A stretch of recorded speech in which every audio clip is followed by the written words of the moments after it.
Je suis dégagé, non pas engagé. Ah ouais? Et depuis toujours, vous êtes dégagé? Toujours. C'est vrai? Je ne veux pas m'engager. À 95 ans, Hugues Aufray est devenu une silhouette presque intemporelle. Sa voix, portée par le vent de Santiano, continue d'évoquer les grands départs et les horizons lointains. Pourtant, derrière le sourire serein du vieux troubadour, se cachent des blessures, des heures, des distances jamais comblées. Car une vie passée sous les projecteurs n'est jamais un fleuve tranquille. Elle est jalonnée de complicité sincère, mais aussi d'incompréhension profonde, parfois irréversible. Aufray, souvent perçu comme un homme doux et bienveillant, n'a pourtant pas échappé aux tempêtes. Dans l'ombre des refrains populaires, il a croisé des figures qui l'ont marqué, parfois par l'admiration, parfois par l'amertume. Des artistes qu'il aurait préféré garder à distance, tant leurs chemins étaient divergents, tant leurs univers semblaient inconciliables. C'est cette part méconnue de l'homme, au-delà de la guitare et des refrains maritimes, que nous allons explorer. Car Hugues Aufray, en atteignant le grand âge, n'a jamais hésité à dire sa vérité, même lorsqu'elle bousculait l'image sage qu'on voulait lui attribuer. Aujourd'hui, à travers ce récit, nous allons révéler 5 noms. 5 artistes qui, pour des raisons différentes, ne trouvèrent jamais leur place dans l'univers d'Hugues Aufray. Des chanteurs adulés par le public, des icônes de la chanson française ou encore une légende internationale. Tous ont croisé sa route et tous ont laissé derrière eux une trace de tension ou de désaccord. Alors, qui sont-ils? Quels conflits, quelles divergences, quels malentendus ont jalonné la carrière de ce troubadour devenu mythe vivant? Préparez-vous à plonger dans les coulisses d'une vie d'artiste, entre harmonie et dissonance. Numéro 1, Johnny Hallyday. Dans l'histoire de la chanson française, rares sont les duels implicites qui ont autant marqué les mémoires que celui opposant Johnny Hallyday et Hugues Aufray. Le premier, véritable bête de scène, incarnait le rock'n'roll à la française, avec ses blousons de cuir, ses guitares électriques et ses refrains hurlés comme des cris de rébellion. Le second, bardé de guitares sèches, portait la chemise du marin et les accents d'un troubadour moderne, faisant souffler sur les ondes un parfum d'Amérique, mais dans sa version folk, intimiste, presque pastorale. Ils étaient tous deux fils d'une époque en pleine mutation. Les années 60 bouleversaient les codes, les jeunes réclamaient des icônes, et la France hésitait entre tradition et modernité. Johnny représentait la tempête. Une voix rugissante, des concerts hystériques, une carrière construite sur la démesure. Aufray, lui, offrait une autre respiration, des chansons simples, ancrées dans la tradition populaire, nourries par les récits marins ou l'influence de Bob Dylan qu'il introduisit au public français. Dès le départ, leurs univers semblaient incompatibles. Johnny se voulait le miroir d'Elvis Presley. Hugues revendiquait une filiation avec Woody Guthrie et Dylan. Entre ces deux pôles, la critique comme le public dressait des comparaisons incessantes, exacerbant les différences. Les journalistes adoraient titrer sur « La douceur d'Aufray » face au feu de Johnny, comme s'il fallait absolument choisir un camp. Dans les coulisses, la distance se renforçait. Hugues Aufray ne cachait pas son malaise face à ce qu'il appelait « la musique de masse », une production calibrée pour vendre, où l'authenticité du texte s'effaçait devant le spectacle. Johnny, de son côté, considérait les chansonniers folk comme des artistes de niche, incapables de faire vibrer des stades entiers. Le contraste ne se limitait pas à la musique. Il touchait aussi au mode de vie. Johnny collectionnait les voitures, les excès, les mariages flamboyants. Hugues menait une existence discrète, presque rurale, se tenant loin des scandales. Cette opposition de style nourrissait une certaine incompréhension mutuelle. Les rares fois où ils partagèrent un plateau télé, le fossé se voyait dans les regards. Johnny brillait comme un soleil brûlant, Aufray restait l'ombre tranquille d'un conteur de ballades. Pourtant, ce n'était pas de la haine ouverte, mais plutôt une incapacité à trouver un langage commun. Deux hommes liés par la même passion, mais séparés par la manière de l'exprimer. Dans les souvenirs d'Aufray, Johnny n'était pas un ennemi, mais une figure trop éloignée, trop étrangère à son propre univers. Il reconnaissait le charisme, mais rejetait le vacarme. Ainsi, au fil des décennies, leurs trajectoires restèrent parallèles sans jamais se croiser réellement. Johnny remplissait Bercy, Aufray faisait vibrer les festivals en plein air. Johnny devenait l'idole des jeunes, Aufray, le poète de Santiano. Et dans ce parallèle tendu, se cristallisait une évidence. Hugues Aufray et Johnny Hallyday ne pouvaient pas se voir en peinture.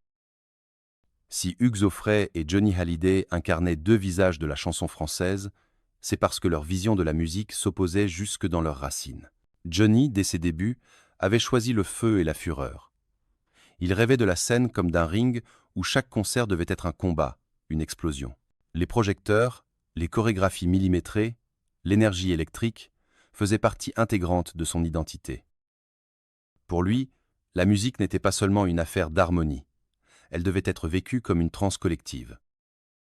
Hugues Aufray, au contraire, s'était toujours méfié de la grandiloquence. Pour lui, une chanson devait rester proche de l'âme humaine, portée par des mots simples et des mélodies accessibles. Santillano, Céline, Stu Ball, autant de refrains populaires, transmis comme des histoires au coin du feu.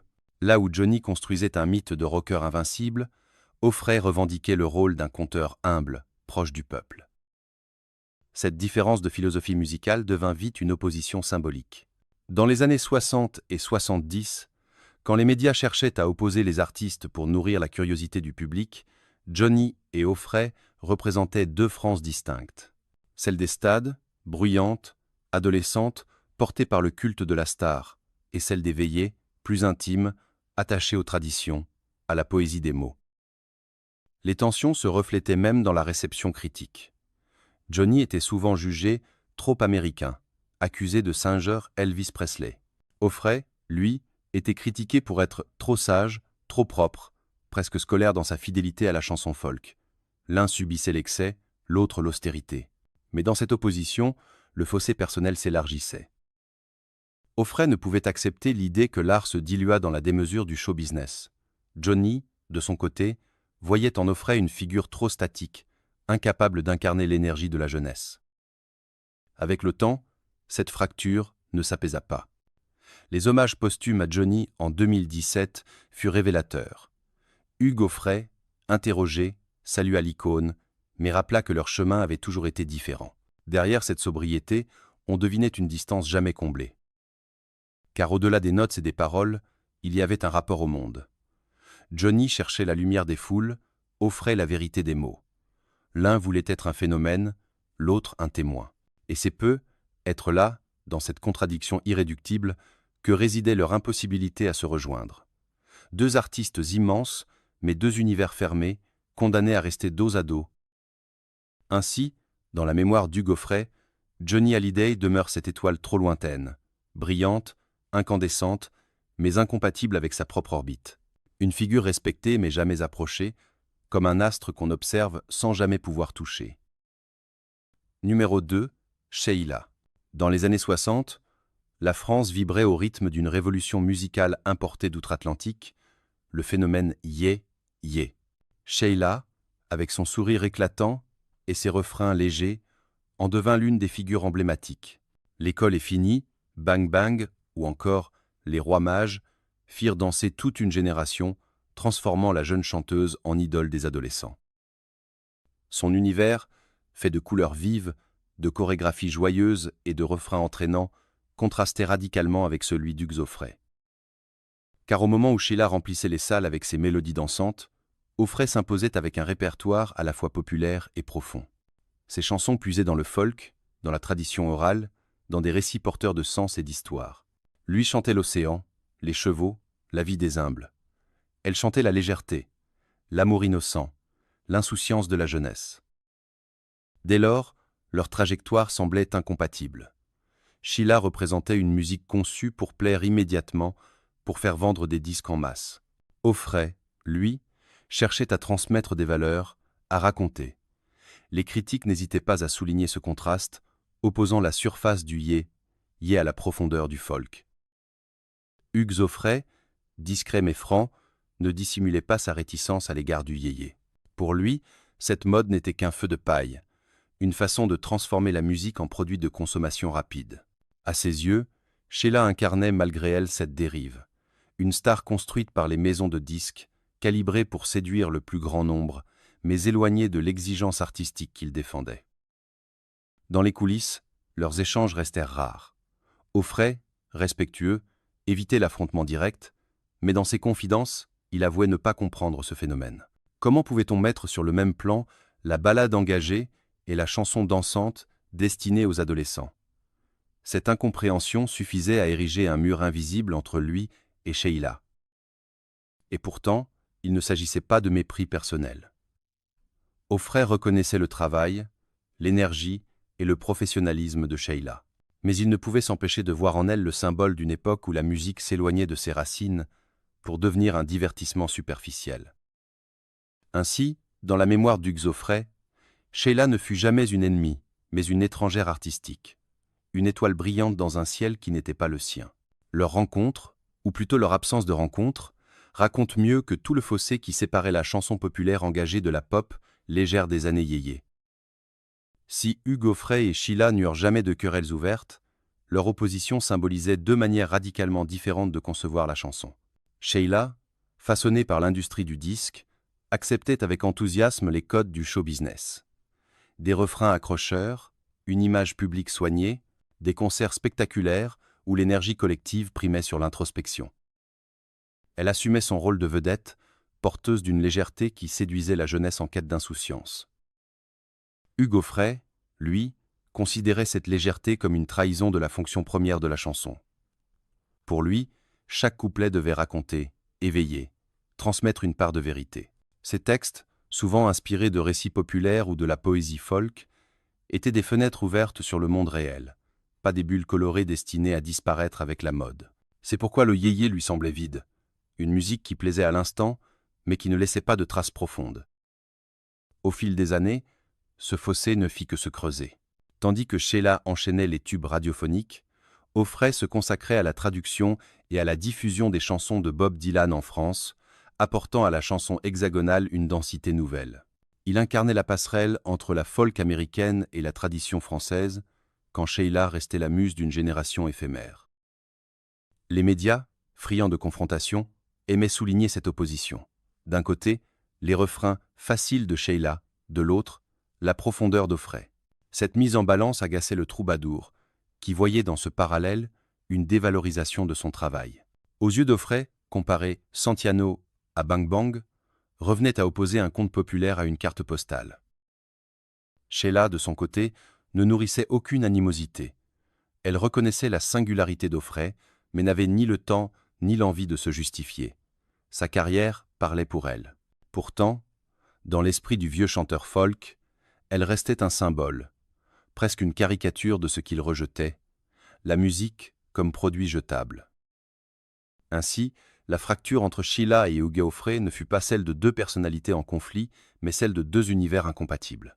Elle illustre le choc des cultures musicales dans la France des années 60.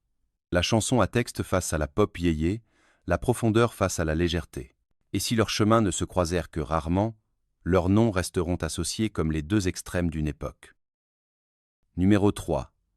Georges Brassens. Pour Hugues Offray, Georges Brassens fut d'abord une figure quasi sacrée. Quand il débuta dans la chanson, Offray savait qu'il marchait sur un terrain déjà marqué par l'ombre immense de Brassens, poète intransigeant, artisan des mots, maître de la chanson d'auteur. Ses textes, ciselés comme des bijoux, déployaient une liberté rare, un humour décapant et une profondeur philosophique qui impressionnaient tous ses contemporains.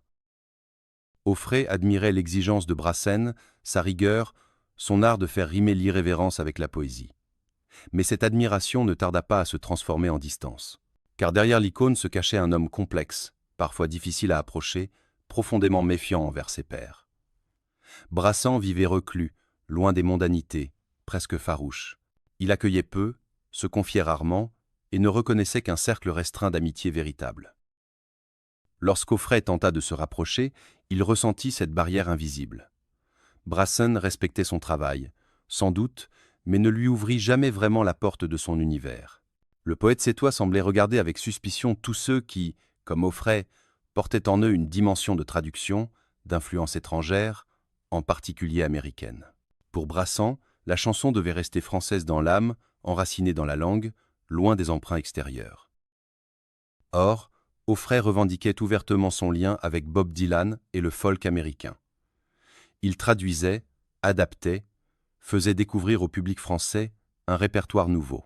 Ce choix, novateur et courageux, fut mal perçu par certains puristes, dont Brassens. L'idée que la chanson française puisse s'enrichir par l'ailleurs le laissait sceptique. Pour lui, l'essence était déjà là, dans les mots, dans les rimes, dans la verve des poètes hexagonaux. Ainsi, malgré l'admiration, Auffray comprit vite que Brassens ne serait jamais un allié. Leur relation resta polie, mais froide. Dans ses souvenirs, il évoque ce mur, cette impossibilité à créer un véritable échange. Brassens ne l'attaqua jamais frontalement, mais son silence, sa réserve, avait la dureté d'un refus. Pour Auffray, ce fut une déception, car il espérait trouver en Brassens une complicité, une fraternité d'artistes, habités par la même quête de vérité. Au lieu de cela, il découvrit une distance insurmontable, presque une indifférence blessante. Cette froideur, Auffray la garda en mémoire comme une blessure discrète, un rappel que même parmi les poètes, l'incompréhension peut régner. Et c'est ainsi que, malgré le respect immense qu'il lui portait, Hugues Auffray avoua un jour que Brassens faisait partie de ces figures qu'il ne pouvait pas vraiment approcher ni voir en peinture. La fracture entre Hugues Auffray et Georges Brassens ne tenait pas seulement au tempérament. Elle s'enracinait surtout dans une question fondamentale. Quelle place donner à l'influence étrangère dans la chanson française? Pour Brassens, la réponse était claire. La chanson devait être un art profondément enraciné dans la langue française, un prolongement de la poésie nationale. Ses couplets, ciselés comme des fables, faisaient de lui l'héritier de Villon et de La Fontaine, plus que d'aucune tradition anglo-saxonne. Brassens n'avait que faire des modes importés d'outre-Atlantique. Les Beatles, Elvis Presley, Bob Dylan, pour lui, tout cela appartenait à un autre monde, fascinant peu, être pour la jeunesse, mais sans légitimité dans la culture française. Hugues Auffray, au contraire, voyait dans le folk américain une source d'inspiration inépuisable. Dès les années 60, il avait compris que la voix de Bob Dylan portait un souffle universel, capable de traverser les frontières. En traduisant Dylan, en adaptant ses chansons pour le public français, il croyait enrichir la chanson hexagonale, lui ouvrir de nouveaux horizons. Ce geste, salué par certains, fut accueilli avec méfiance par Brassens. Pour lui, chanter Dylan en français revenait à trahir deux fois. D'abord la langue originale, ensuite la tradition française. Le poète de Sète n'exprima jamais ce jugement frontalement, fidèle à son caractère réservé. Mais son silence, son absence de reconnaissance, disaient tout. Auffray, lui, se sentait incompris.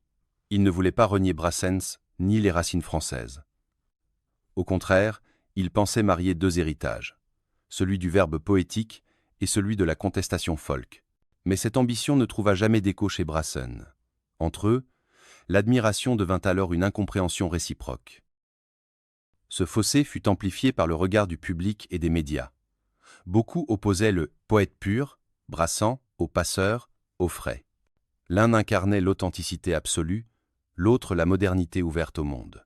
Cette opposition, parfois caricaturale, blessa Auffray, qui se sentit relégué dans une position d'élève, presque de second rôle, face à l'autorité incontestée du maître Brassens.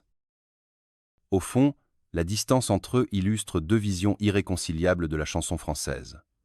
L'une tournée vers le passé et la fidélité à la langue, l'autre ouverte à l'ailleurs et aux échanges culturels. Pour Auffray, cette absence de reconnaissance de la part de Brassens resta une ombre, un regret. Dans ses confidences tardives, il laissa entendre que Brassens était de ces artistes qu'il respectait infiniment, mais dont l'attitude distante avait fini par le blesser. Car il n'y a rien de plus douloureux, pour un troubadour, que de tendre la main à un poète admiré et de ne recevoir en retour qu'un silence poli.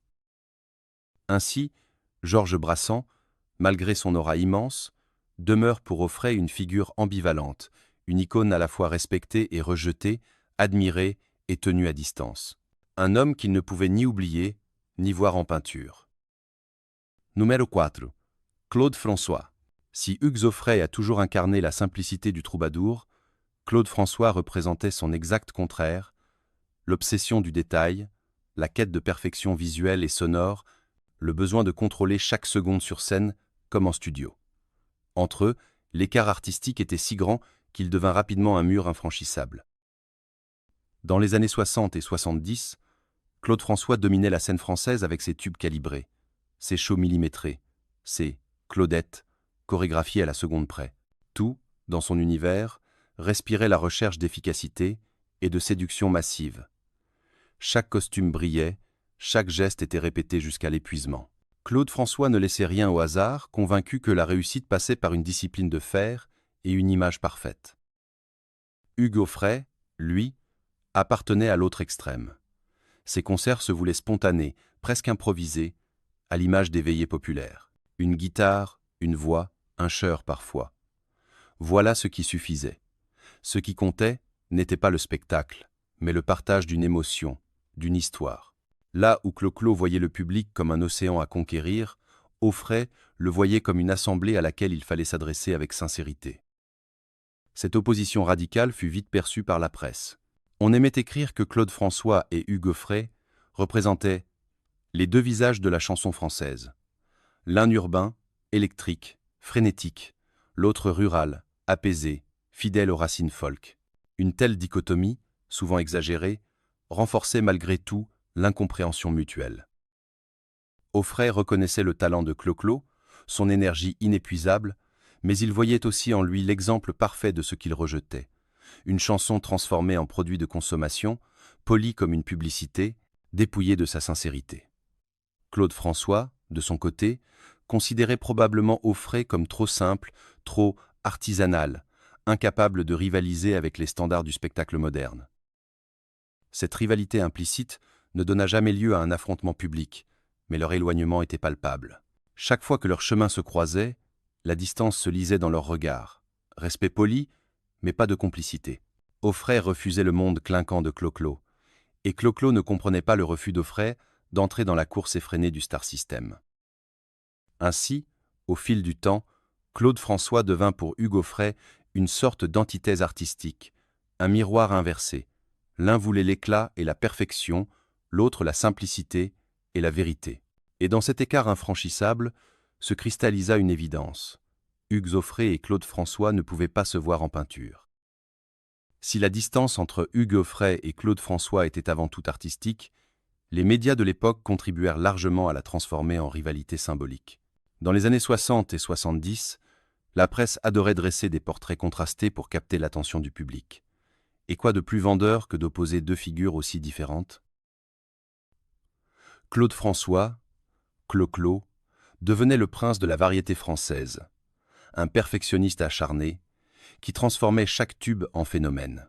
Ses refrains, pensés pour les radios et les pistes de danse, incarnaient la modernité urbaine. Son image, constamment travaillée, le rapprochait du modèle américain des showmen, capable de tout donner pour séduire les foules. À l'inverse, Hugues Aufray était présenté comme l'anti-Clo-Clo, un artiste sans paillettes, attaché à la sobriété du folk et à la force des récits. Les journalistes insistaient sur cette opposition comme s'il s'agissait d'un duel, forçant les deux hommes à exister dans un miroir déformant. Qui représente vraiment la France? Le showman flamboyant ou le troubadour authentique, titraient certains magazines. Cette comparaison incessante finit par agacer Aufray. Lui qui n'avait jamais cherché la confrontation voyait son nom associé à celui de Claude François comme dans une compétition implicite. Dans ses confidences, il admettait que ce parallèle lui semblait injuste, leurs chemins étaient trop différents pour être comparés. Mais la presse, avide de rivalité, entretenait ce clivage. De son côté, Claude François ne cherchait pas à apaiser cette perception. Son tempérament compétitif, sa volonté d'être numéro un, dans tous les domaines l'incitait plutôt à cultiver son image de star intouchable. Dans son univers, il n'y avait pas de place pour les demi-mesures. Tout artiste qui ne suivait pas sa cadence semblait en retard ou en marge. Aufray, par sa simplicité, représentait presque une provocation silencieuse. Avec le temps, cette opposition prit une allure quasi mythologique.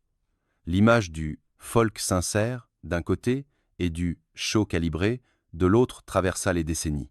Et si, dans leurs carrières respectives, ils ne s'attaquèrent jamais frontalement, la mémoire collective retint cette fracture comme un symbole de l'époque.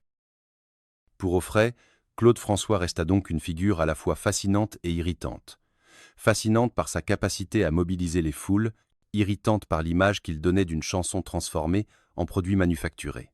Une antithèse si totale que, même après la disparition tragique de Clo-Clo en 1978, l'ombre de cette opposition continua de hanter les récits. Ainsi, dans l'univers intime d'Hugues Aufray, Claude François demeure l'un de ces artistes qu'il n'a jamais pu réellement comprendre ni accepter. une étoile brillante, mais trop artificielle à ses yeux. Un nom qu'il ne pouvait ni ignorer, ni voir en peinture. Numéro 5. Bob Dylan. Pour Hugues Aufray, Bob Dylan ne fut pas un simple artiste étranger. Il fut une révélation, une lumière nouvelle dans le paysage musical français. Dès qu'il découvrit la plume et la voix de ce jeune Américain aux mélodies rugueuses, Aufray comprit qu'il tenait là un souffle universel. C'est lui qui, le premier, fit connaître Dylan en France, traduisant ses textes, adaptant ses chansons, offrant au public hexagonal l'écho d'une poésie contestataire et visionnaire. Dans les années 60, ce rôle de passeur fit d'Aufray une figure incontournable. Grâce à lui, Dylan résonna en français et toute une génération découvrit que la chanson pouvait être un instrument de révolte et de réflexion. Aufray, en toute humilité, se plaça dans l'ombre de Dylan, persuadé qu'il trouvait en lui un frère d'armes, un compagnon d'esprit. Mais cette admiration se heurta vite à une réalité décevante. Bob Dylan n'était pas un homme facile à approcher. Mystérieux, distant, souvent imprévisible, il gardait ses distances avec ceux qui voulaient s'en rapprocher. Pour lui, Hugues Aufray n'était qu'un interprète étranger parmi d'autres, pas un égal. Aufray, qui rêvait d'une fraternité artistique, se retrouva face à un mur de silence. Dylan ne manifesta ni gratitude ni curiosité particulière. L'Américain poursuivait sa route solitaire, se réinventant sans cesse, sans jamais s'attarder sur ceux qui le traduisaient ou l'admiraient. Cette froideur fut pour Aufray une blessure intime. Comment celui qui l'avait tant porté, tant défendu, pouvait-il se montrer si indifférent? Au fil du temps, cette déception se transforma en un sentiment mêlé. Respect immense pour le génie, mais amertume face à l'homme.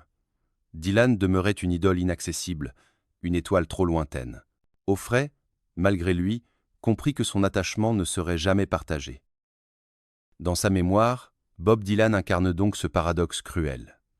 L'artiste qui a nourri son œuvre, mais aussi celui qui, par son indifférence, lui rappela la solitude du troubadour. Une admiration brisée qui, avec les années, devint une ombre persistante. Quand Hugues Aufray évoque Bob Dylan, son regard se teinte d'un mélange d'émerveillement et d'amertume. Car s'il fut, dans les années 60, l'un de ses plus ardents ambassadeurs en France, cette relation resta profondément déséquilibrée. Aufray admirait Dylan comme un maître, un prophète de la chanson moderne.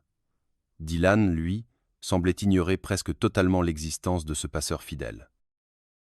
Cette distance, Aufray l'a vécue comme une blessure personnelle. Dans ses interviews, il ne cacha jamais son admiration intacte pour l'œuvre de Dylan, mais il laissa filtrer une certaine désillusion quant à l'homme. Dylan, replié sur lui-même, insaisissable, fuyant les liens, incarnait le contraire de la fraternité qu'espérait Aufray. Les rares rencontres entre eux furent marquées par l'indifférence glaciale de l'Américain. Alors qu'Aufray aurait voulu partager, échanger, dialoguer sur l'art et la vie, Dylan restait énigmatique, distant, parfois presque méprisant. Pour le chanteur français, cette froideur fut un choc. Comment celui qu'il avait contribué à faire connaître en Europe pouvait-il se montrer aussi détaché? Avec le temps, Aufray en vint à accepter cette vérité.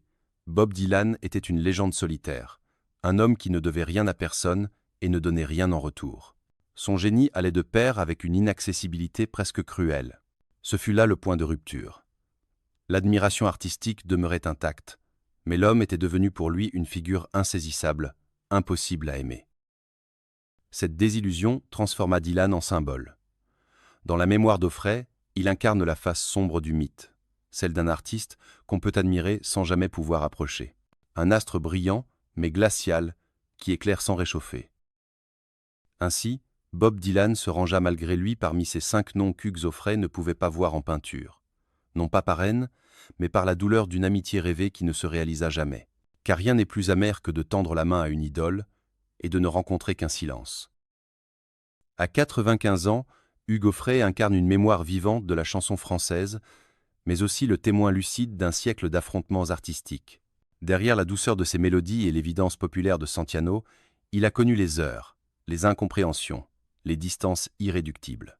Johnny Hallyday, Sheila, Georges Brassens, Claude François, Bob Dylan, 5 figures qui, chacune à leur manière, ont incarné pour lui un contraste, une fracture, parfois une blessure. Ce récit n'est pas celui d'un homme aigri, mais celui d'un artiste qui, au soir de sa vie, ose regarder en face les ombres qui ont accompagné sa route. Hugues Aufray n'a jamais renié son rôle de passeur, ni sa fidélité à une certaine idée de la chanson, simple, authentique, enracinée dans la vérité des mots. Mais il a aussi appris que l'art est un champ de tension, où l'admiration peut se transformer en désillusion, où les idoles peuvent devenir des étrangers. Et pourtant, malgré ces distances, Hugues Aufray reste debout. Sa voix, même fatiguée par le temps, continue de porter le souffle de la mer et des voyages. Ses chansons, transmises de génération en génération, gardent intacte leur force d'évocation. Il demeure l'image du troubadour fidèle à lui-même, ayant traversé les décennies sans céder aux artifices. Au fond, c'est peu être cela la leçon d'Hugues Aufray. Accepter que l'on ne peut pas plaire à tout le monde, ni s'accorder avec tous ses contemporains. Mais rester fidèle à son chemin, coûte que coûte. Et dans cette fidélité, il a trouvé sa grandeur.